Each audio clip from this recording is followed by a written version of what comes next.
Hello friends, എല്ലാവർക്കും wave മേക്കറിന്റെ പുതിയൊരു വീഡിയോയിലേക്ക് സ്വാഗതം. നമ്മൾ ഇന്ന് കാണാൻ പോകുന്നത് വയനാട്ടിലെ സുൽത്താൻ ബത്തേരിയിലെ ചരിത്രപ്രസിദ്ധമായ ജെയിൻ ക്ഷേത്രമാണ് കേട്ടോ. നൂറ്റാണ്ടുകളുടെ ചരിത്രം പറയുന്ന ഈ ക്ഷേത്രം വയനാട്ടിലെ ഏറ്റവും പ്രധാനപ്പെട്ട ചരിത്ര സ്മാരകങ്ങളിൽ ഒന്ന് തന്നെയാണ്.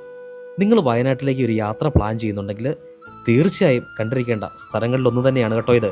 വീഡിയോയിലേക്ക് പോകുന്നതിന് മുമ്പായി വീഡിയോ കാണുന്നവർ വീഡിയോ ഒന്ന് ലൈക്ക് ചെയ്യുക. അതുപോലെ ചാനൽ സബ് ചെയ്യാതെ ആരെങ്കിലും വീഡിയോ കാണുന്നവരുണ്ടെങ്കിൽ ചാനലും കൂടെ ഒന്ന് സബ് ചെയ്ത് സപ്പോർട്ട് ചെയ്തേക്കണം കേട്ടോ.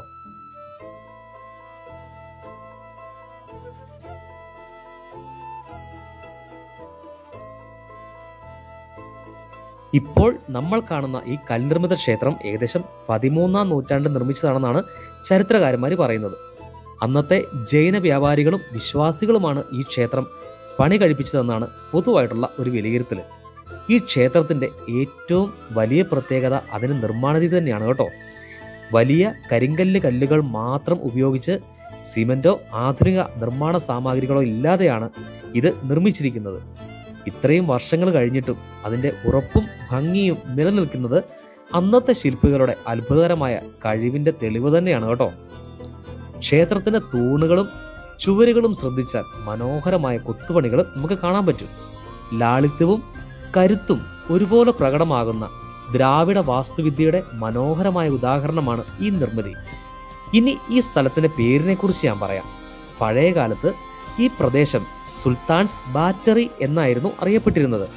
ടിപ്പു സുൽത്താന്റെ കാലത്ത് ഈ ക്ഷേത്രം സൈനികരുടെ ആയുധപ്പൂരിയായി ഉപയോഗിച്ചിരുന്നുവെന്നാണ് ചരിത്രരേഖകൾ പറയുന്നത്. ബാറ്ററി എന്ന ഇംഗ്ലീഷ് വാക്ക് ആയുധശേഖരത്തെ സൂചിപ്പിക്കുന്നതാണ് കേട്ടോ.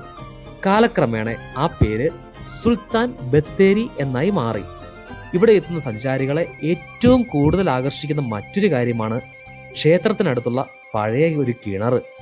ഈ കിണറിനെ ചുറ്റിപ്പറ്റി നിരവധി നാട്ടുകഥകളും വിശ്വാസങ്ങളുമെല്ലാം ഇന്നും പ്രചരിക്കുന്നുണ്ട്. അവയിൽ ഏറ്റവും പ്രശസ്തമായത് ഈ കിണറിന് അടിയിൽ നിന്ന് ദൂരെയുള്ള സ്ഥലങ്ങളിലേക്ക് പോകുന്ന ഒരു രഹസ്യ തുരങ്കം ഉണ്ടായിരുന്നു എന്നതാണ്. യുദ്ധസമയത്ത് സുരക്ഷയ്ക്കായി രക്ഷപ്പെടാനോ രഹസ്യമായി സഞ്ചരിക്കാനോ ഈ തുരങ്കം ഉപയോഗിച്ചിരുന്നുവെന്നാണ് നാട്ടുകാർ പറയുന്നത്. എന്നാൽ ഈ കഥയ്ക്ക് വ്യക്തമായ ചരിത്രപരമോ പുരാവസ്തു തെളിവോ ലഭ്യമായിട്ടില്ല. അതിനാൽ ഇതിനെ ഒരു പ്രാദേശിക വിശ്വാസമായാണ് കാണേണ്ടത്. എന്നിരുന്നാലും ഈ കഥകൾ ഈ സ്ഥലത്തിന്റെ കൗതുകം വർദ്ധിപ്പിക്കുന്നുണ്ട്. ഈ ക്ഷേത്രം ഇന്ന് ഇന്ത്യയുടെ പുരാവസ്തു വകുപ്പ് സംരക്ഷിക്കുന്ന ഒരു ദേശീയ പ്രാധാന്യമുള്ള ചരിത്ര സ്മാരകമാണ്. അതുകൊണ്ട് ഇവിടെ എത്തുന്നവർ ഈ ചരിത്ര സ്മാരകം സംരക്ഷിക്കാനും ശുചിത്വം പാലിക്കാനും പ്രത്യേകം ശ്രദ്ധിക്കണം കേട്ടോ. ഫോട്ടോഗ്രാഫിക്കും വീഡിയോ ചിത്രീകരണത്തിനും ഈ സ്ഥലം വളരെ മനോഹരമാണ്.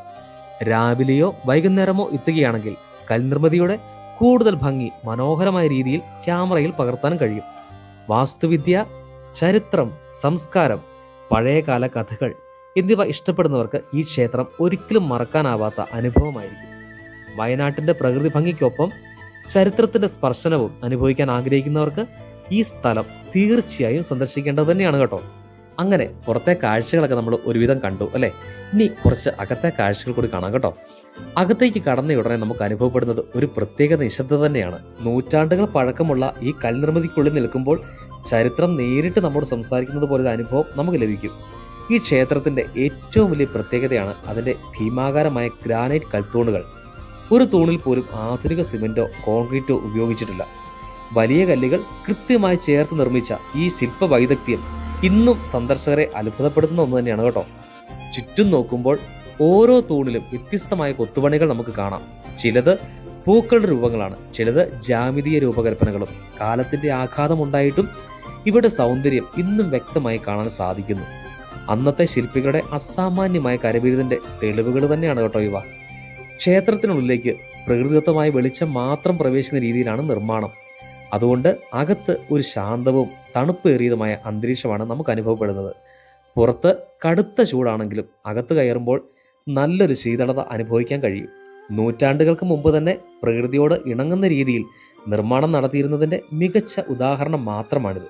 ഒരു കാലത്ത് ജൈന സന്യാസിമാർ ഇവിടെ പ്രാർത്ഥനയും ധ്യാനവും നടത്തിയിരുന്നുവെന്നാണ് ചരിത്രകാരന്മാർ പറയുന്നത്. അതുകൊണ്ട് തന്നെ ഈ സ്ഥലത്തിൻ്റെ നിശബ്ദതയും ആത്മീയതയും ഇന്നും സന്ദർശകർക്ക് അനുഭവിക്കാൻ കഴിയുന്നുണ്ട് കേട്ടോ.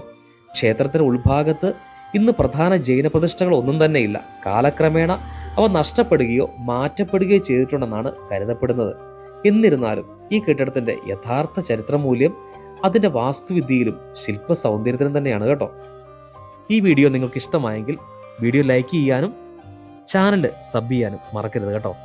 വയനാട്ടിലെ മനോഹരമായിട്ടുള്ള ഒരുപാട് കാഴ്ചകളുമായി നമ്മൾ ഇനിയും വരുന്നതായിരിക്കും. അതുവരെ ബൈ.